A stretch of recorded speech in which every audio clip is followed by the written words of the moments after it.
organic, unpredictable, unknown, lovely, beautiful, a sense of fulfillment. This is part of the pleasures of life and not the chores of life.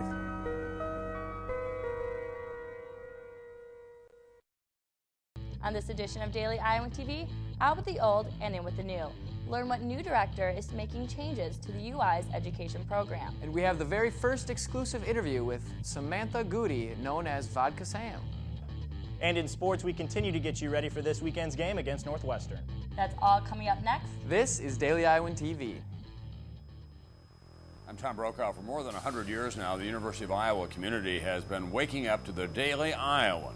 Today, it's the largest newsroom in eastern Iowa. And now you can see the news every night on Daily Iowan TV and get it anytime worldwide at dailyiowan.com.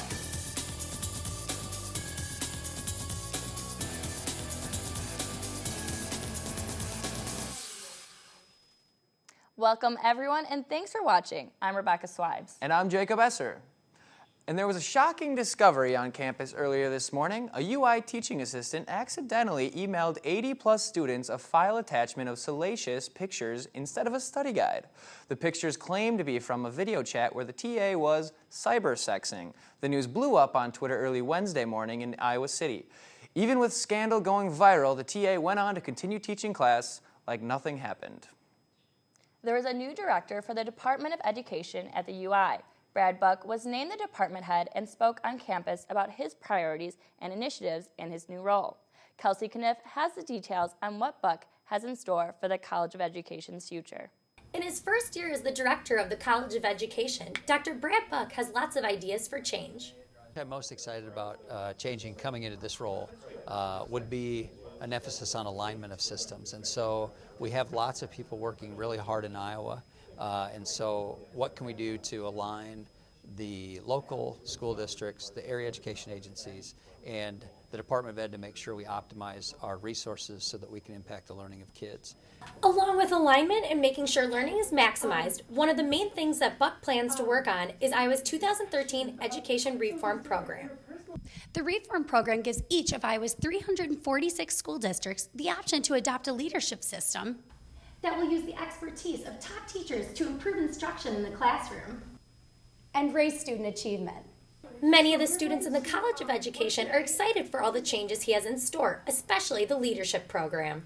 One of the great things that Dr. Brad Buck is implementing is this new teacher leadership program in our education program here that will be providing a lot of hands-on experience and just ways to become better teachers for us, which will really show employers how we go above and beyond here. Buck is already working hard and looks forward to a great first year. Kelsey Kniff, Daily Iowan TV. A new report revealed that the Iowa City 21 ordinance has not had an effect on alcohol-related incidents. The UI's Political Science Department and Honors Program discovered that, in fact, the amount of citations related to alcohol have been declining. The number of arrests for public intox and number of citations for Paulas and disorderly houses over the last 4 years has a steady decline. The November 5th election will feature the 21 ordinance and decide whether or not it will continue. Frustration and a large amount of patience best describes the online application process for the Affordable Health Care Act this month. Healthcare.gov is how you apply for federal health insurance.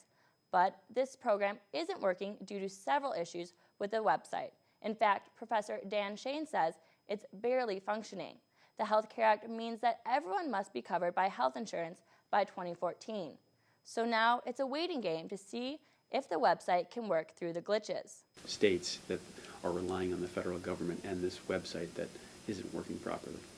It just makes it much more difficult for people to get enrolled. They're getting frustrated, and understandably so. President Obama said these issues are unacceptable. There is another option to call in and work through the application process over the phone. If you're a student and are not dependent on your parents' health insurance plan, you're advised to be patient and apply through the state of Iowa or through federal health care. You could qualify for significant amounts of tax reductions that could cut your costs in half. It's been real easy for UI students to pick up their mail throughout the years, but it looks like this might be changing. The United States Postal Service came together to announce plans to downsize and relocate the Iowa City main post office. USPS is looking for a smaller and less expensive location. Their top two selections for relocation are Pepperwood Plaza and 1925 Boyrum Street. These locations are not as centralized as the current location now, which makes it much more inconvenient for university students to access the post office. USPS has not yet decided on the new location of the post office and is still in the deliberating process.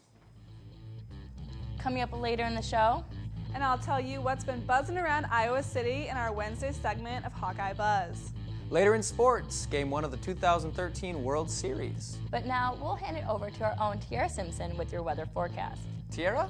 Well, guys, today was another chilling day with the high being 43 degrees. I definitely had to bring out my winter coat and gloves, and it looks like we will have to keep those apparel around a little while longer. Tomorrow, we will start off the day at a frigid 36 degrees with partly cloudy skies, which will continue for the rest of the day. Moving into the afternoon, the temperature will rise slightly to 41 before dipping back down to 37 degrees. Looking towards the extended forecast, temperatures should stay in the 50s. Friday, temperatures will be 52 degrees with partially cloudy skies. Saturday and Sunday, we can expect the temperature to linger in the low 50s with partly cloudy skies. Monday and Tuesday, the temperature will sit in the mid to high 50s with a chance of rain on Tuesday. That's all I have for your weather. Try to stay warm this week. Back to you two at the desk. Iowa SJMC. Want a major that'll take you somewhere?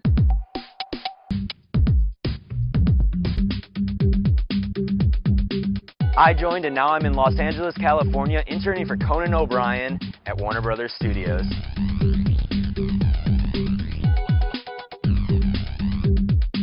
I joined and now I'm working in public relations for diabetes research.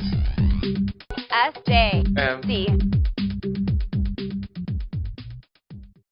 And now it's time for our Wednesday segment, Hawkeye Buzz, with our own Kara Bimschlager.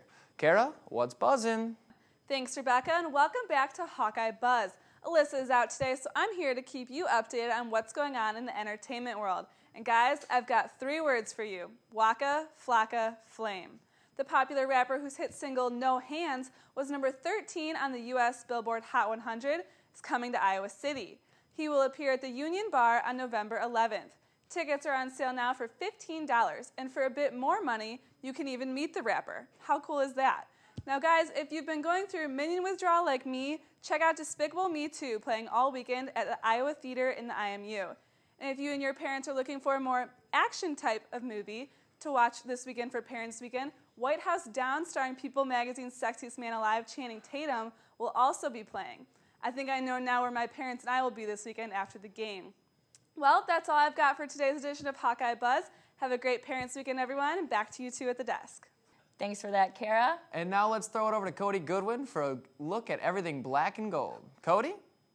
Thanks, guys, and welcome back to your Hump Day edition of the program. Plenty for you on tonight's program with this weekend's Legends Division matchup with the Wildcats and the start of the World Series. But we start on the gridiron with today's centerpiece, a black and gold game preview from our football beat reporter, Jordan Cabialis. Just 1 week after their upset bid over the Buckeyes fell short in Columbus, the Hawkeyes returned to Iowa City for the first of a 2-game homestand, this one against the Northwestern Wildcats. After starting out 4-0, the Cats have lost their first 3 conference games and enter Saturday's bout a little banged up. Northwestern will be without starting running back Venerick Mark, who will miss his 2nd straight week due to a leg injury. He will be replaced by Trayvon Green, who had just 34 yards on 9 carries in last week's loss. There is also some question surrounding the starting quarterback Kane Coulter, who missed last week as well. Coulter has a history of carving up the Hawkeye defense, but remains questionable for Saturday. If he can't go, he'll be replaced by Trevor Siemian, who threw for 234 yards, 1 touchdown, and 2 interceptions last week. After facing back-to-back top 10 rushing defenses, Mark Weisman and company should have an easier time running the ball against Northwestern, whose run defense is 69th in the nation. It should be noted that the Hawkeyes' run game was the first to pick up 100 yards in a game against Ohio State last week. The passing game has also looked better, led by Jake Rudock, Cavante Martin-Manley, and the tight ends. After long not being used, Greg Davis's system has utilized every single tight end with a number of 3-end sets, which have proved especially effective on 3rd downs. The Hawkeyes converted on 5 consecutive 3rd downs in the first half last week. The Hawkeyes have lost 4 of the last 5 against Northwestern, including last year's matchup in Evanston, 28-17. Jordan Cabialis, Daily Iowan TV Sports. Thanks, Jordan. One of the tight ends benefiting from those 3 tight end sets, Jake Doozy, who caught 6 Rudock passes last Saturday for a total of 138 yards and an 85-yard touchdown. Our very own Alyssa Bergamini caught up with the sophomore tight end. Hey guys, Alyssa Bergamini here, joined by Jake Doozy. Jake, congrats on your honorable mention this week over at Ohio State. How did it feel? It was great to go out there and play with 3 tight ends. All 5 of us got a chance to play. Just thinks that we didn't come out with the win, so we got to come out and prepare this week. And going back to Ohio State, you guys were leading in the opening half. What was the difference between the first half and the second half that led to this defeat? They're a great team, and they kind of limited our time with the ball in the second half, and it was tough for us to get rolling in that half. So, what positive aspects did you take away from this game? It just shows us that we can play with whoever we want to, and we're a good team, and anybody that we play, we got a chance. So. And moving forward to Northwestern this weekend, both of your teams are 4-3. What's it going to take to gain a win this weekend? We just got to come out there and prepare like every other week, forget about last week, and just take them one day at a time. So. All right, thank you, and back to you guys. Thank you, Alyssa. And we now turn our attention to Major League Baseball, where tonight marks the start of the 2013 World Series, and it features a rematch of the 2004 Fall Classic between the Boston Red Sox and the St. Louis Cardinals. The Red Sox won that series in a sweep back in 2004 and will send John Lester to the mound tonight against Adam Wainwright of St. Louis at Fenway Park in Boston. Game 1 is scheduled for 7:07 p.m. on Fox tonight. Boston will send John Lackey to the mound tomorrow in Game 2, while St. Louis will send Michael Wacha before the series shifts back to St. Louis on Friday. And one final note before we leave you tonight, the Hawkeye basketball team will be hosting their annual Black and Gold Blowout this Friday, 8 p.m. at Carver Hawkeye Arena. And on that note, Jacob and Rebecca, back to you guys at the desk right after this.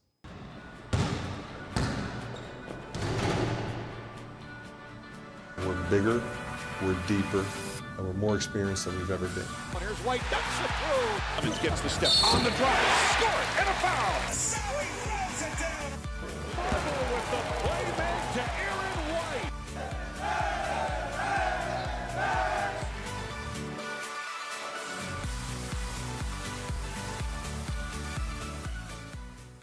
Thanks for that, Cody. Samantha Gowdy, known as Vodka Samm on Twitter, is speaking out for the first time since she skyrocketed to internet fame. The UI senior is famous for being arrested with a .341 blood alcohol content at a football game in August. Our own Melissa Dawkins sat down with Samantha and her parents in an exclusive interview. I care about my life. I could have easily just taken this opportunity and ran with it and been Vodka Samm my entire life. But that's not why I came to college. I didn't come to college to drink and be Vodka Samm. After that first newscast detailing Samantha Gowdy's public intox arrest and growing fame on Twitter as Vodka Samm, she was bombarded with phone calls, endorsement offers, and interview requests. I was completely embarrassed just of the whole situation. I hated going to class. I've struggled with depression, so I kind of went into a depression for a little bit. I called my parents a lot. Samantha began intensive inpatient therapy for an eating disorder in 2012. She was hospitalized for 3 months. To have your own child face something like this is just, it's tough. It was, when she got so bad, we just had to turn her over to the hospital and let them help her. I know what people that are going through it think and how it's hard to ask for help, and I just want to help people through that process. Samantha graduates in May and plans to go to graduate school for social work to help those struggling with disabilities and other challenges. That takes a lot. That really does, to step up and talk about, some of the worst times of your life. I still struggle with my eating disorder. I struggle with depression, and I'm still kind of working my way out of this mess. So I feel like I'll get there, though. Do you see a light at the end of the tunnel? Yeah. Some days I don't, but there is one. Melissa Dawkins, Daily Iowan TV. You can watch the full interview online. And Samantha Gowdy, we wish you all the best. And also, only with Daily Iowan TV can you get a sneak peek into Thursday's pages of the Daily Iowan. Check out the 80 Hours front page featuring a play taking place in Coralville. And learn how Regents are discussing how high school students may get early enrollment. Well, that's your most current edition of Daily Iowan TV. Check us out at the same time tomorrow or anytime online at dailyiowan.com. Thanks for watching, everyone. Have a great night.